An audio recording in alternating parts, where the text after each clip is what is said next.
Fala galera, beleza? Você está na Maré da História e quem está acompanhando o canal já há um tempo está acostumado a ouvir uma palavrinha aqui, né? Epistemologia é uma palavra bem assustadora, né? E que é impressionante como poucas pessoas que fazem ciência ou se propõem a estudar ciências de modo geral, humanas ou naturais, não conheçam essa palavra, né? Ou se conhecem, estão um pouco familiarizados com essa palavra.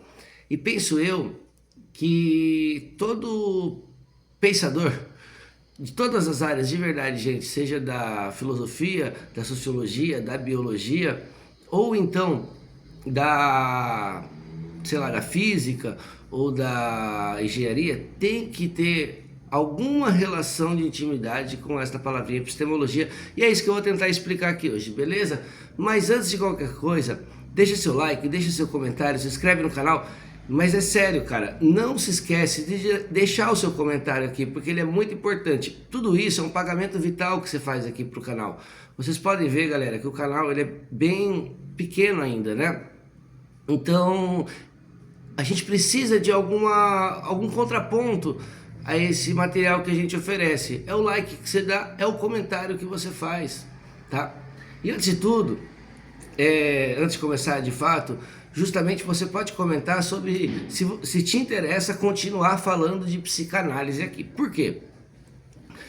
Vamos sem delonga aqui já direto, né, a questão, porque a gente estava tratando questões relativas à psicanálise, né, a relação da psicanálise com as ciências humanas, mas desde o começo do canal, o que eu tento trazer aqui é como que a história se pretende ciência, o que é ciências humanas, né, ou seja, como que o conhecimento científico é produzido.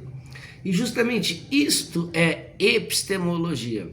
Epistemologia é uma palavra em grego, que vem de episteme, que pode ser traduzido como conhecimento, conhecimento verificável, conhecimento verdadeiro ou talvez verdade. Você pode encontrar alguma dessas traduções. Logia seria o estudo sobre o conhecimento. Se a gente for colocar aqui uma tradução um pouco mais literal, e que funciona bem, eu acho, porque justamente isto é epistemologia. E nesses termos a gente pode pensar na epistemologia da história, na epistemologia da psicologia, que foi o vídeo que eu fiz aqui sobre ciências humanas e psicanálise, na epistemologia da antropologia, das medicinas, da biologia, do evolucionismo, né, da teoria da evolução, etc, etc, etc. A história da epistemologia, a história do pensamento, a história da filosofia é uma espécie disso, né, de uma história do pensamento.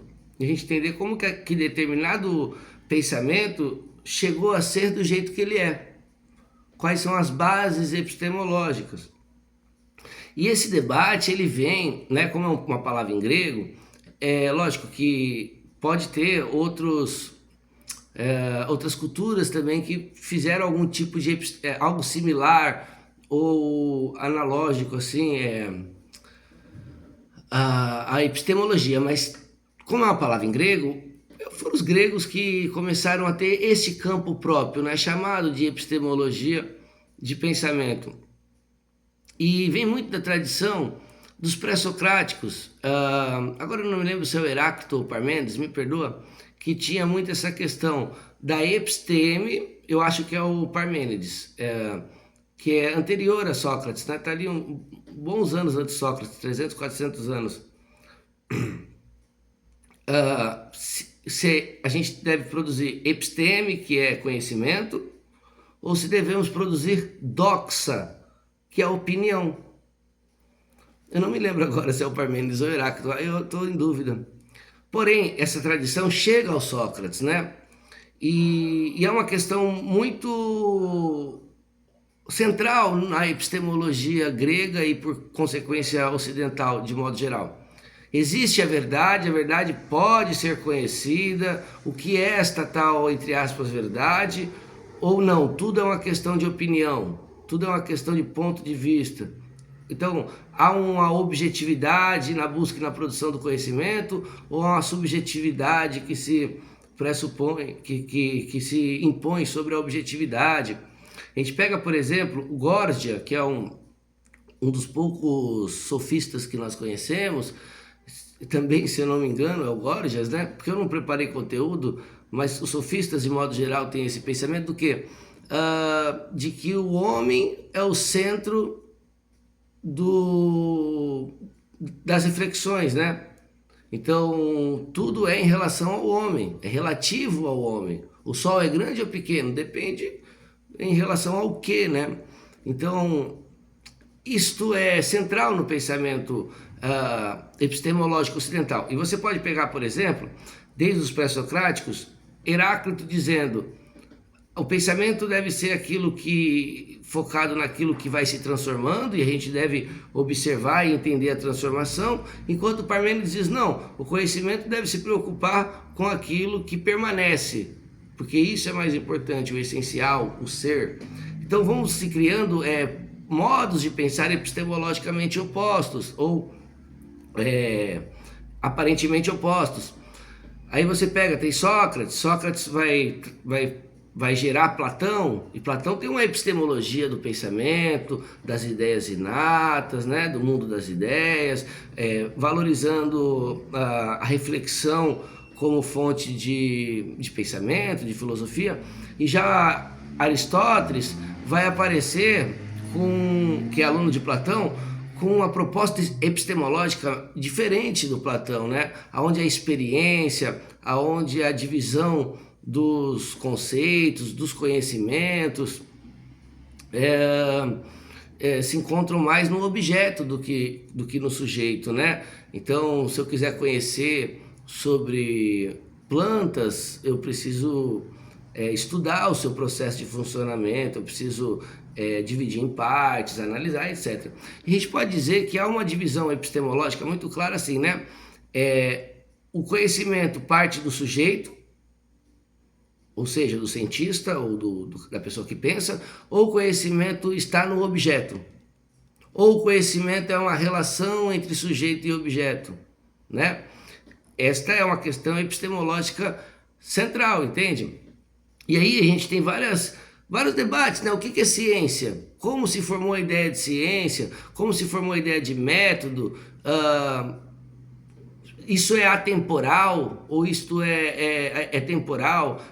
É anacrônico? Ou é diacrônica? Essa ideia de ciência vai ao longo do tempo, né? Ou ela se transforma também?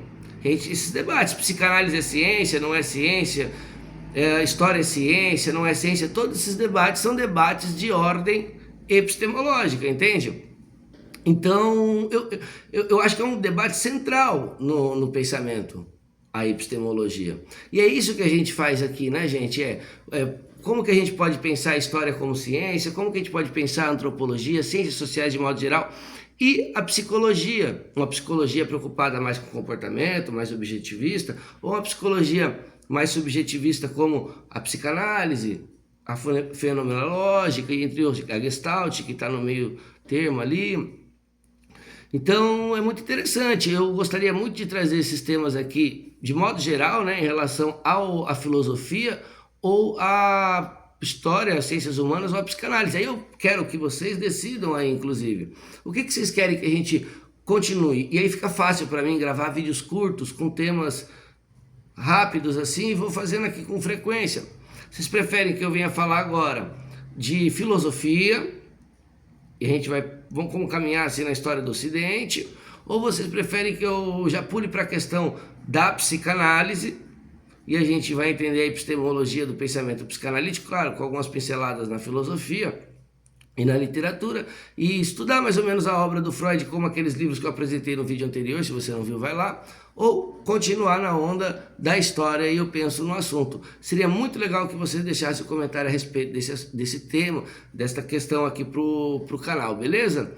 Então é isso, eu fico muito feliz. Não esquece de deixar seu like, seu comentário, se inscrever no canal e divulgar bastante o canal aí para que a gente possa chegar nos 4 cantos do YouTube, nos 4 cantos da internet, e podemos realizar o meu sonho de viver num paraíso confortável de classe média altíssima, numa ilha paradisíaca, gravando vídeo para vocês.